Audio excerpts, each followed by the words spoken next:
Meus amigos, quando surge no vídeo de hoje, eu queria que você pudesse ver até o final, porque você está ajudando aqui o canal, e também porque não se trata só da contratação do Kelvin, tá? A gente quer ir além aqui, a gente quer falar da contratação do Kelvin, da utilização atual do Giai, e por que o Palmeiras foi até o Mundial de Clubes, e depois agora outro. E aí você vai falar assim, nossa, mas que passada de pano, não estamos jogando nada. Não estou falando sobre jogar bem ou jogar mal, falando do jeito que a gente estava jogando e o jeito que estamos jogando. Então esse vídeo aborda, sim, a contratação do lateral Kelvin, mas não só isso, tá? Eu vou adicionar primeiro um off para você entrar no vídeo, dar uma risada, talvez, do caso do Dudu. O Dudu revelou conversas com Anderson Barros. E eu fiz uma gravação ali durante a live, e aí depois a gente vai falar do Kelvin e toda a utilização dele no time do Palmeiras e como é que está atualmente o time do Palmeiras. Queria saber a sua opinião. Vamos pro vídeo e deixa o like porque você está ajudando aqui o canal. E no primeiro link aqui da descrição, a Golcase é nossa parceira, tem vários itens licenciados do Palmeiras. Utiliza o nosso cupom GOLPORCO que você está ajudando o canal e também sinalizando para a parceira que você está vindo aqui do canal InstaVerde TV. Vamos pro vídeo e primeiro esse trechinho do Dudu e depois a gente vai falar do Kelvin, beleza? Cola aí. Ó, isso tem que dar contexto, tá? Se foi passado para o Dudu a questão da reformulação, ela ocorreu, porque saiu o Rony, saiu o Dudu, saiu o Zé Rafael, né? Então, saiu o Mike agora. Então, queira ou não queira, lá atrás, vocês lembram quem foi o primeiro a falar de reformulação no Palmeiras? Lá atrás, o primeiro foi aquele jornalista da Band lá, o atleticano. Foi o primeiro, né?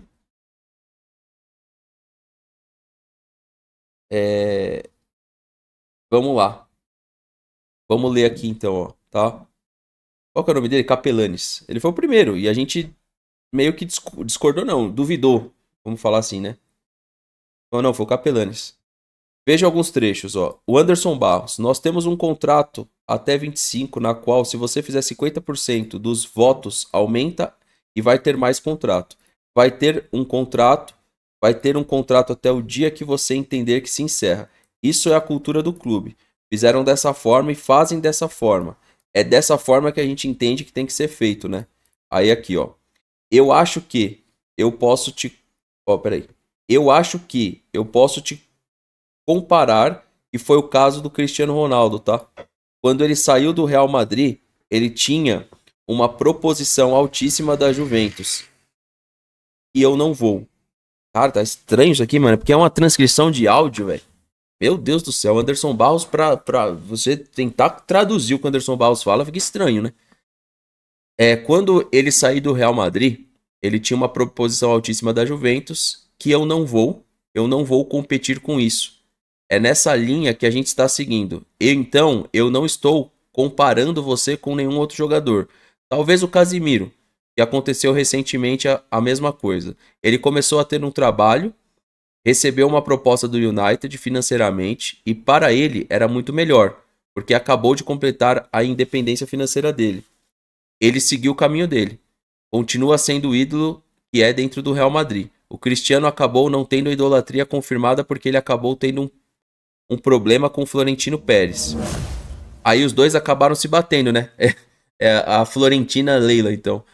Ele teve um problema com a Florentina Leila. Aí os dois acabaram se batendo, né? E assim, outros tantos atletas desses clubes que acabaram por sair e seguir nos seus caminhos. Então é isso que eu estou só tentando te mostrar hoje. Hoje você tem o que você financeiramente... Mano, Deus do céu, Anderson Barros. Você falou assim mesmo no áudio? Meu Deus do céu. Hoje você tem o que você financeiramente entende. O Palmeiras está ok. Não colocou nenhum problema. Dudu. Ah, graças a Deus. Ele falou primeiro isso, né, pessoal? Aí depois ele começou aqui, ó. Pra mim é isso que o meu coração sente. O que eu sinto é que alguém vai, entendeu? Não é que eu desejo falar não. Dudu, eu quero que você fique pelo menos até o final do seu contrato renovado. Pra mim, tanto faz renovar ano que vem. Se eu não renovar, eu vou sair no ano que vem, em dezembro. O Cruzeiro vai me querer, o Santos, o Corinthians, quem quer que seja. Time pra mim não vai faltar, eu tenho certeza. Eu acho que pelo lado torcedor, 0-0, porque eu sei do amor e do carinho que eu tenho por eles. Anderson Barros. O que eu procuro fazer aqui é manter o clube estável, equilibrado financeiramente e estruturalmente, técnica e taticamente, para que possa ter condições de competir. Quando a gente consegue isso, consegue estar mais próximo dos resultados. Só que às vezes tem horas que tem horas. Só que às vezes tem horas, e essa é uma das horas dela. É uma delas. Apesar de toda a minha tranquilidade e serenidade, isso é um assunto que me tira do prumo. Porque é pesado. Você é muito pesado. Qualquer assunto que você tenha que definir com jogadores do seu porte, porque o tamanho é muito grande, apesar dos seus 1,66 m, 67, você é um jogador mais pesado do Palmeiras.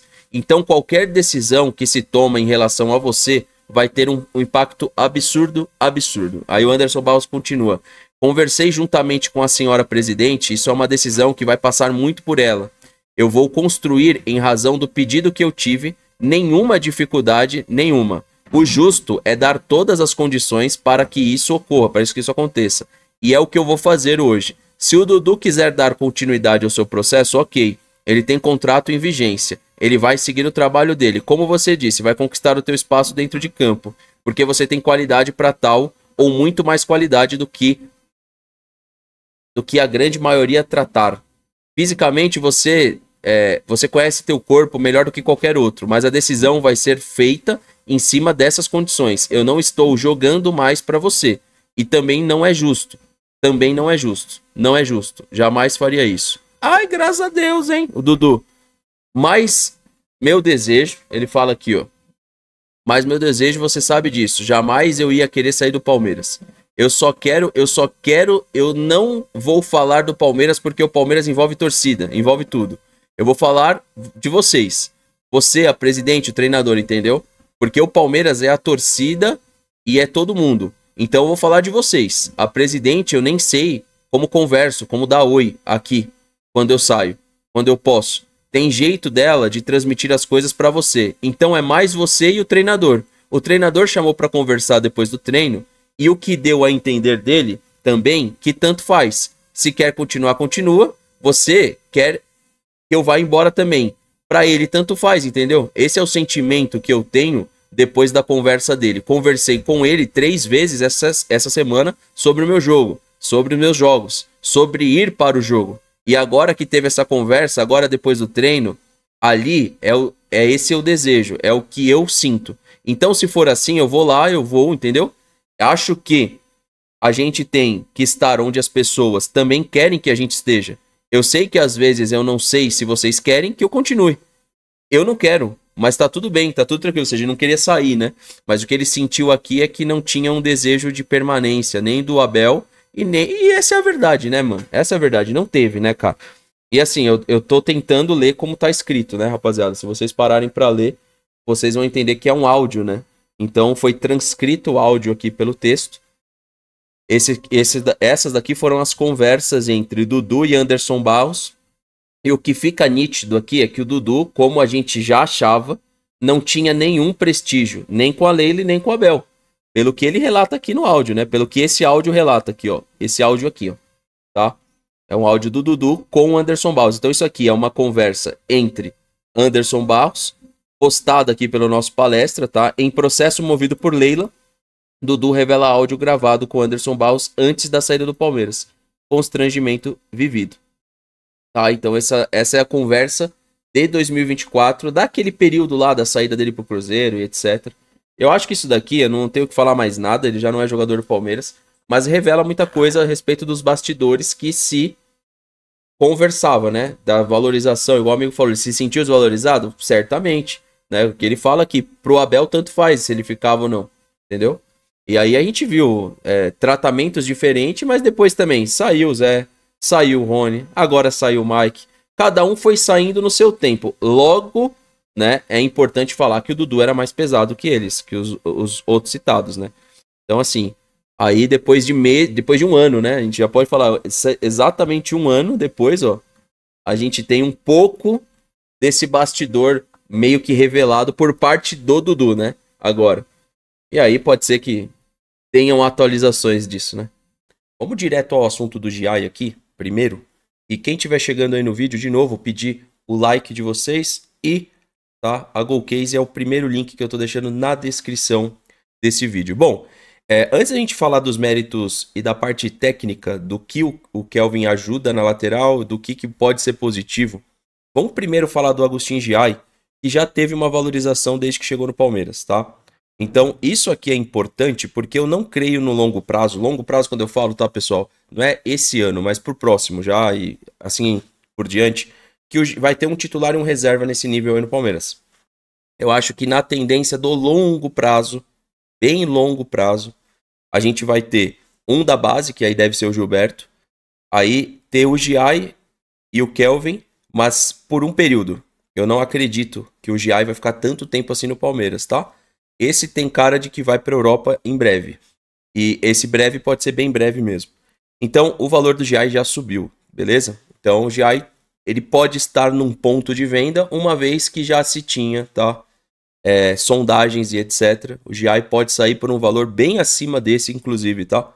Pode ser lá para os seus 14, 18, 16, 15, por aí vai. Não é o valor que ele vai ser vendido, assim como a gente não vai se apegar muito aqui no valor do Kelvin, tá? A gente não vai se apegar muito nisso aqui, nesse primeiro momento. A gente não vai falar de valor hoje. O que a gente vai falar é Bertolucci Sports, tá? Que já foi assunto nosso do começo do ano, que o Palmeiras faria uma aproximação e tá fazendo mesmo. A Bertolucci é um pouco melhor, os atletas deles, do que do Carlos Leite e de outros aí, né? Que comandam o futebol brasileiro. Mas também tem muita promessa que não vingou a Bertolucci, mas muita mesmo.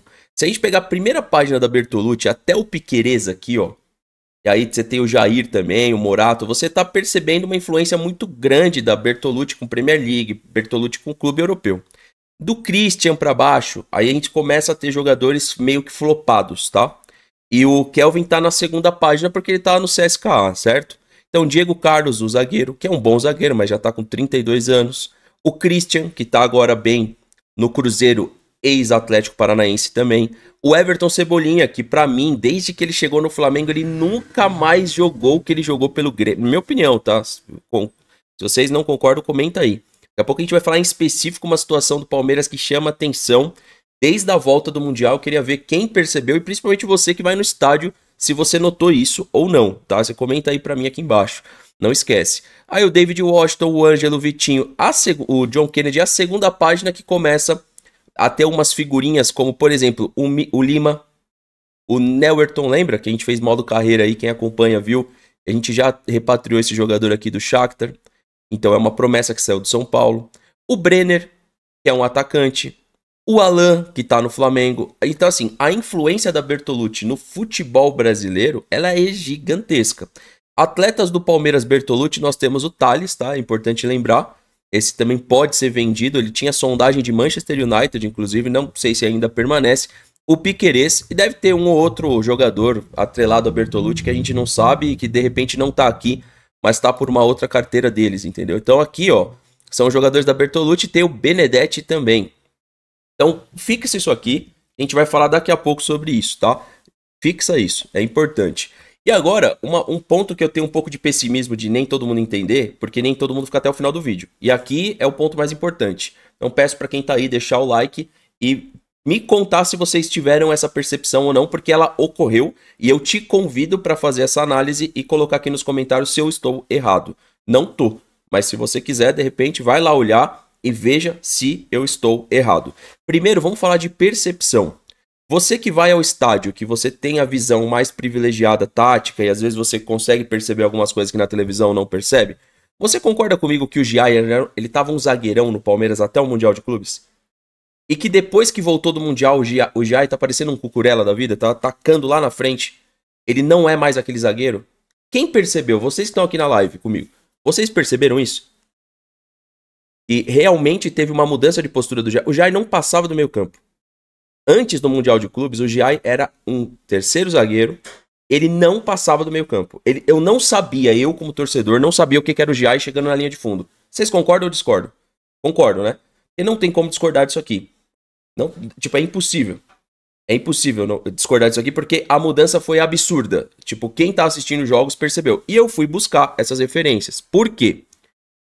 Porque o Kelvin já chega adaptado a isso, porque ele é um jogador que vai jogar do meio pra frente. Ele não é um jogador que se destaca pelas características de defesa. E olha só que legal que eu separei. Na partida contra o Mirassol, nós temos o Mike. Lembra? E quando a gente olha o Mike, olha como ele jogou. E eu até falei no pós-jogo, eu falei, olha, eu gostaria que o Giai jogasse como o Mike jogou. E aí o que acontece? Contra já o Atlético Mineiro, a gente tem o Agustin Giai ocupando a zona de ataque, olha só, do meio para frente. Olha que legal. Contra o Fluminense, nós temos o Giai de novo. E olha o que acontece. Um pouco menos, mas um pouco mais, né? No sentido assim, antes era só do meio para trás, pouca aparição lá na frente. Era um Giai que aparecia muito mapa de calor aqui e mais para cá fechando como volante. Palmeiras e Grêmio. Olha só. Perceba como ele teve uma atuação parte do tempo lateral defensivo e depois lateral ofensivo. Aí vamos lá no Mundial de Clubes ver um negócio? Nós tivemos o Rocha como lateral, olha só. Olha como teve a ocupação no território ofensivo, mas presta atenção àquele fechamento como volante que o Giai fazia. Olha o Palmeiras e Botafogo aqui, ó. Giai. Olha só. Vocês começam a perceber que nesses jogos, ou existiu de fato uma mudança positiva, tá? A gente tem duas questões aqui para ver. Ou de fato existiu essa mudança e ela foi positiva, ou os jogos foram fáceis. Como são times que entregam competitividade, por exemplo, Fluminense, ele te entrega alguma competitividade. O Grêmio, ele te entrega alguma competitividade. Então eu não acredito que seja pelo valor das partidas, ou seja, pela dificuldade das partidas. Tivemos aí uma mudança de postura. O Palmeiras, antes do Mundial de Clubes, era um Palmeiras preocupado em fazer uma linha de 5, preocupado com seu sistema defensivo muito mais do que jogar futebol. Isso impactou, inclusive, no começo do Campeonato Brasileiro, onde o Palmeiras ele se preocupou tanto com o Mundial de Clubes que o Mundial não sai da cabeça do treinador. Toda coletiva o Abel volta lá na referência do Mundial. Lembra o que eu falei antes do Mundial? Que eu falei, pra mim o Palmeiras vai fechar absurdamente uma linha de 5. Vai preocupado. Aí a gente tem um primeiro jogo contra o Porto que não entrega exatamente isso pra gente, só em alguns momentos da partida.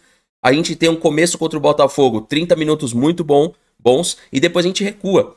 Até o Mundial de Clubes, o Palmeiras era um time demasiadamente preocupado com o sistema defensivo e pouco preocupado com o sistema ofensivo. Tanto que foi isso que gerou ao Palmeiras, acredito eu, tá? A perda da liderança, a perda da objetividade de ser um time agressivo dentro de casa e impactou diretamente nos jogos do Allianz Parque. Então, o Palmeiras que não ganha no Allianz. Não ganha porque não atacava. Não ganha porque não estava jogando bola. E aí a gente tem, de novo, uma saída do Mundial de Clubes, igual ao ano passado. A gente sai da Libertadores e o time melhora. A gente sai do Mundial e o time, pra mim, não sei se vocês concordam ou não, mas melhora. Ou seja, nós temos hoje laterais no Palmeiras que, diferente aqui, ó, se a gente pegar o Piquerez sempre foi um jogador que atacou mais, tá? Do que o lado direito. O lado esquerdo ele liberava mais o lateral, o lado direito ele prendia um pouco mais. E aí a gente tem agora laterais que ocupam o espaço. Cadê? Vanderlan? Um pouquinho menos, mas ocupou também. Piquerez. Então nós temos laterais, ó. Você vê aqui, no ritmo que ele soltou o Giai, aqui, ó, ele solta também o Piquerez. Tem um momento que não, tem um momento que sim. Mas se você vê que o Piquerez sempre é um cara de maior ocupação de calor no ataque. Isso daí até antes. E o Giai ficava mais. Então o que eu tô querendo dizer com isso? O Palmeiras atual, dessa ideia... Olha, outra coisa que não posso esquecer. O que tá aqui, rapaziada? 4-2-3-1. O que tá aqui, rapaziada? 4-2-3-1. O que tá aqui, rapaziada? 4-3-3, que, pô, não muda tanto da 4-2-3-1. Aí aqui é Mirassol. O que tá aqui, pessoal? 4-3-3. Ou seja, pós-mundial também, o Abel Ferreira passa a repetir melhores formações quando se diz a respeito à compactação e compatibilidade dessas formações. Você não tá saindo da 3-4-2-1 para 4-2-3-1, para no outro jogo 4-1-3-2, para no outro jogo 4-2-2-2. Isso aconteceu, isso eu não estou inventando. Isso aconteceu durante todo o Campeonato Paulista, que preparou para o Mundial. Aconteceu no começo do Campeonato Brasileiro, aconteceu na fase de grupos da Libertadores. Haja vista como a gente foi jogar contra o Bolívar. Então, para a gente falar do Kelvin, é importante falarmos primeiro sobre isso, para depois chegarmos aqui e entender, qualquer vídeo que você pegar do Kelvin, você vai perceber isso, que é um jogador que ataca muito. É um jogador que vai participar no campo ofensivo. Você não vai ver grandes jogadas do Kelvin como um cara a desarmar. Você vai ver um cara que ataca. Então, assim, o Palmeiras, se fosse buscar o Kelvin no começo do ano, era para dobrar a lateral. Hoje, talvez, a gente já possa falar que o Palmeiras, sem Mundial de Clubes pela frente, é um time que pode pensar em ter o seu lateral como um lateral que a gente conhece no futebol brasileiro. O lateral do futebol brasileiro é um lateral que ocupa a defesa, mas que ataca, que preocupa o ponta adversário, que obriga o ponta adversário a voltar e que obriga também o lateral adversário a ficar preso. Quando a gente pega um time mais fraco, um time como o Palmeiras, ele tem a obrigação de soltar os seus laterais. Uma coisa que a gente percebeu nesse Mundial de Clubes é o seguinte, se você pega o Chelsea, que foi, é até estranho falar isso, né? O grande campeão do mundo, o Chelsea, ele soltava os seus dois laterais. O Chelsea, ele soltava o Gusto, que aparecia até dentro da área para cabecear, para finalização de jogada, e o Cucurella também. Então o Chelsea não era um time, a gente pode até voltar aqui, ó. Pode pegar até o jogo do Palmeiras e Chelsea para exemplificar isso aqui rapidinho. O Chelsea é um time que fazia isso. E aí foi uma das críticas que nós fizemos, é o seguinte, como que você quer jogar contra um futebol europeu se você não faz aquilo que eles fazem de melhor? E o que eles fazem de melhor é uma linha mais alta, com esse tipo de ocupação dos laterais, ó. Entendeu? O Cucurella aqui, inclusive, contra o Palmeiras, se você for ver, se você pegar o Mundial inteiro do Cucurella, é um Mundial na qual ele ocupa mais o ataque. A gente pode até pegar o Chelsea aqui, ó, como exemplo. Aqui vai ficar marcado do Palmeiras, tá? Isso aqui é o que vocês estão vendo do Palmeiras. Se a gente pegar aqui, ó, o Fluminense como exemplo, e ir lá no Cucurella, quer ver, ó? Olha só. Você tá vendo que ele é um ala e ocupa muito o campo de ataque. Olha só. E aqui ainda tá baixo ainda, tá? Porque quando você vai ver na percepção de jogo, você tem esse sentimento do lateral europeu. Não só o lateral do Chelsea, mas o lateral europeu. Ele é um cara que vai lá na frente empurrar o time. Na verdade, pela defesa tá alta, tá jogando mais alta. E aí você vê como a defesa do Palmeiras, quando sai do Mundial e vem jogar aqui, você fala, caramba, lá no Mundial eu vi uma coisa, aqui eu vi outra. O que é isso, afinal? É a preocupação de quem você está enfrentando, né? Vamos só dar uma olhada como foi o posicionamento contra o Flamengo, porque o Flamengo foi um time que empurrou o Chelsea um pouquinho mais para trás no Mundial. É possível que aqui seja diferente, ó. Não, até que nem tanto, ó. Até que nem tanto. Sim, diferente, mas teve ocupação. Se não tem a de um lado, tem do outro no campo de ataque. Então você percebe que esses times da Europa, e o Chelsea aqui jogou numa 4-3-3, também é importante mostrar, tá? Não é definitivo, mas é importante. A gente pegar o Chelsea contra o Los Angeles, ó, você pega o Cucurella, olha só, aqui na verdade foi o Reece James, né? Aí você percebe sempre uma atuação dos laterais no campo de ataque. E aí, quando você volta naquele Palmeiras pré-mundial que é o que eu tava falando, a gente tinha um sentimento que o lateral nosso não passava do meio campo. Né? Então, não, na verdade não. O Cucurella jogava no ataque. Quem assistiu o Mundial inteiro viu. A gente assistiu todos os jogos do Chelsea, eu acho, praticamente. Ele fica... O mapa de calor dele é aqui, ó. O mapa de calor do Cucurella, pensa que o Chelsea aqui, né? É aqui e a atuação dele é muito aqui. O mapa de calor dele é sempre aqui, ó. Por quê? Porque a defesa do Chelsea, aqui eu tô pegando Los Angeles, né? Tem uma normalidade de jogar mais alta. Não é só do Chelsea. Quando o time europeu vai enfrentar um time norte-americano, sul-americano, um time mais fraco, eles vão tentar empurrar. Então, essa é a normalidade da defesa. Se a gente pegar, inclusive, contra o Grêmio, quer ver? E contra o Fluminense, e clicarmos aqui nos nossos defensores, vocês vão começar a perceber um Palmeiras fazendo o que aprendeu no Mundial, sei lá, empurrando mais a nossos zagueiros. Coisa que, se vocês pegarem jogos pré-Mundial, não estava ocorrendo. Não estava ocorrendo. Tinha jogo ou outro, o Palmeiras jogava com a defesa um pouquinho mais alta, com mais coragem dentro do Allianz. Então, assim, todos aqueles jogos que a gente teve no Allianz Parque, na qual não ganhou ou atuou mal, para mim estava relacionado a como atacava os laterais, porque, cara, você solta os seus laterais, você joga uma defesa mais alta, você sufoca, você tem a torcida do teu lado. É isso que se espera do Palmeiras jogando em Barueri, jogando no Allianz Parque, é pegar o que se tem de bom no time e usar isso de forma ofensiva. Pré-mundial, um pensamento demasiadamente defensivo. E como eu falei para vocês guardarem o valor, porque eu queria falar sobre isso também, porque não adianta nada não falar disso, porque é importante também para análise. Deixa eu voltar na página 2 aqui da Bertolucci, é quem cuida da carreira do Kelvin, tá?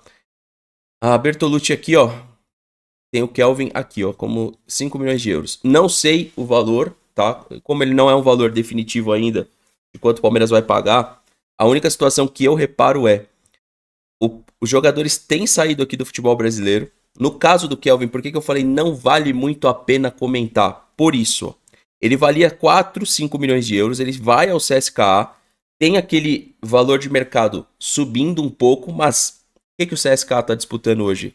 Não é campeonato interno, né? Campeonato local. Ele cai. Ele está no momento de repatriar. Então eu acho que nesse caso a gente deve assinar um acordo longo, não deve ser um acordo curto.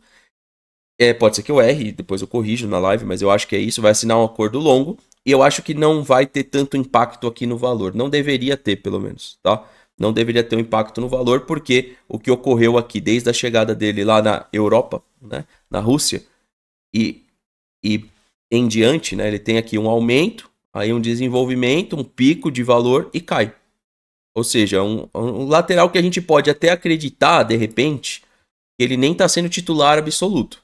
Tá? Eu não sei, tem que pegar aqui os jogos do CSKA, tô tentando abrir aqui pra gente ver. E só pedir pra quem tá chegando aí deixar o like, tá, rapaziada? Deixa o like, se inscreve aí no canal e ativa o sininho das notificações. Ó, lateral direito são esses aqui, ó, são os dois, tá? Então eu teria que pegar aqui com calma, esse aqui é o lateral direito ou reserva ou titular, tem 29 anos. É possível que ele seja até o titular, não sei. Eu teria que pegar o CSKA aqui, ó, quer ver? Vamos lá, deixa eu voltar aqui, só um minuto. Vou pegar o CSKA. E ó, quer ver? Tô pensando que eu tô pelo sofá. Eu tô achando estranho. Eu falei, mano, cadê a tabela de jogos, cara? Aqui, vamos pegar o CSKA. Desculpa que tá, galera. Minha cabeça deu uma bugada. Vamos pegar os últimos jogos aqui, só pra gente ver quem que tá de titular. Ó, nesse aqui já não tá o Kelvin, certo? Então é isso também que a gente tem que entender. Ele tá jogando titular lá, ó. Vamos pegar os últimos jogos. Aqui, ó, não é ele o titular, beleza? CSKA aqui. Não é ele. Contra o Akhmat. Acho que é assim que fala. Vamos ver este jogo 0 a 0. Não é ele também, tá? Vou pegar os últimos 5, ó. Os últimos 5 jogos. Dificilmente essa análise aqui você vai ver em outro canal. Os caras falam só de como o jogador joga, né? Aqui não, Krasnodar. Também não. Reservaço, hein? Ó, últimos 3 jogos. Estamos contratando um reservaço aí do CSKA. Ó. Aqui também não, ó. Tô pegando os jogos, hein? Sem manipulação, os últimos jogos aí, ó.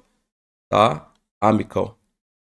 Também não. Kelvin, ó. O Kelvin nos últimos 5 jogos ele teve a participação em um e fez gol, inclusive, ó. Tá? Aqui ele fez gol, foi isso? Fez, ó. Aqui ele fez um gol. Então contra o Amical ele jogou. Vamos voltar a mais um jogo, vai. Contra o Rostov.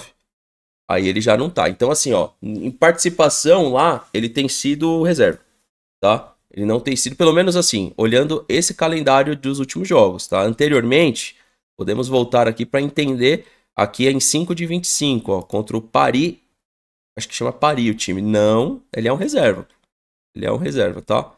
Então assim, ele perdeu o lugar lá e aí tá voltando pro Brasil para recuperar seu espaço, tá? Então, ó, aqui ele não jogou, vamos ver contra o Lokomotiv, que aí teoricamente é o jogo mais importante. Aqui ele jogou. Ó. Lokomotiv, vamos voltar para ver anteriormente se ele tava jogando. Lokomotiv ele jogou. Aqui. Cadê? Aqui ele já não jogou. Ou seja, ele tem sido mais reserva. O titular é esse maluco aqui, ó. Esse é o cara que é o titular lá hoje, tá? Então, a gente tá contratando um cara que vai chegar aqui como reserva, porque o Giai, ele tá no seu melhor momento, tá? Então, assim, ele chega aqui como reserva. Ou seja, o valor de mercado não é daquelas, não teria que ser daquelas compras de um valor de mercado lá em cima, tá? Isso aqui era possível ser uma compra por vitrine e aí o Palmeiras não ter necessidade de gastar um caminhão de dinheiro, nem em salário e nem na aquisição do atleta, tá? Se você curtiu o vídeo, não esquece de deixar o like, se inscrever aqui no canal e para finalizarmos, o Palmeiras foi atrás de um lateral mais ofensivo, porque hoje tá jogando de uma forma mais ofensiva. Então o Palmeiras teria aí de começo Giai como titular, Kelvin como reserva, terceira opção hoje o Marcos Rocha. Marcos Rocha aposentando, subiria o Gilberto. Outra coisa também pra gente não esquecer, e a dobra de laterais vai ocorrer com Kelvin? Então, vai. Porque em algum momento o Abel, infelizmente, pode voltar na ideia que estava dando errado de vai jogar na 3-4-2-1. Prende o Giai por aqui, libera o Piquerez do outro lado e adiciona o Kelvin à frente. Pode acontecer? Pode. O que vai acontecer de novo? A gente vai voltar a perder jogo, a gente vai voltar a jogar mal, a gente vai voltar a ter aquela análise podre sobre o time. Se ele fizer isso, eu não tenho dúvida, pode ser o Kelvin, pode ser... Porque, primeiro, eu até acho que dá pra fazer isso sim quando o jogador é muito acima da média. Não é o caso. Então se ele... o Kelvin vem, precisa gerar uma pressão de minutagem pra ele jogar, porque vocês sabem que tem contrato que exige isso, né? O jogador tem que jogar. Se ele chegar e ele volta pra ideia de ter o Palmeiras com o Giai, os dois zagueiros, o Piquerez e o Kelvin, vocês podem ter certeza que se vocês estão achando o jogo do Palmeiras ruim hoje, vocês vão ver que vai piorar. Então, pra mim, é um lateral que tem que chegar para ser lateral. Dentro do sistema que dá certo no Palmeiras com o Abel, historicamente, ele só consegue fazer o time jogar 4-2-3-1, 4-3-3. O trabalho dele mostra isso. Poucas vezes ele conseguiu fazer com que o sistema de 3 zagueiros funcionasse bem no Palmeiras e ele fala que a imprensa não gosta. Não é que a imprensa não gosta, é que ele não conseguiu mostrar pra gente um Palmeiras com 3 zagueiros atrativo. O que ele faz é maquiar os 3 zagueiros no sistema 4-2-3-1. Até vai bem. Agora, quando vem com 3 zagueiros na raiz, o time do Palmeiras se destrói inteiro, no meu ponto de vista. Se você concorda ou não, deixa o like. Se você tem ido no estádio e percebeu que o Giai tá jogando mais no ataque, comenta aqui, tá? Porque isso foi muito comentado nas lives do Não Importa o Que Digam, onde o Giai era apenas um zagueiro. Hoje a gente tem um jogador mais participativo no campo ofensivo. Tamo junto, até mais tarde em live e valeu.